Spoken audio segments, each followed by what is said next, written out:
1 aprel 2025-ci il tarixində Azərbaycan Respublikası Audio-Vizual Şurasının onlayn iclası keçirilib.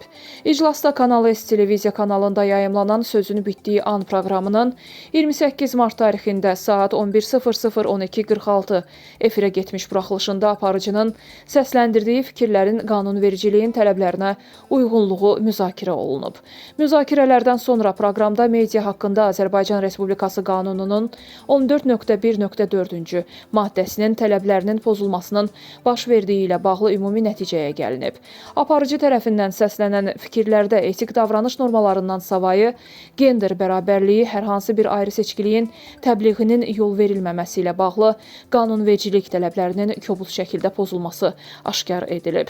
Sonda qeyd olunan pozuntu faktına görə qanunla müəyyən edilmiş ən uzun müddətli yayımın dayandırılması sanksiyası tətbiq olunaraq Kanal S televiziya kanalının proqramlarının yayımının 4 aprel 2025-ci il tarixdə saat 06:00-dan 5 aprel 2025-ci il tarixdə saat 06:00-dək 24 saatlıq dayandırılması ilə bağlı müvafiq qərar qəbul olunub.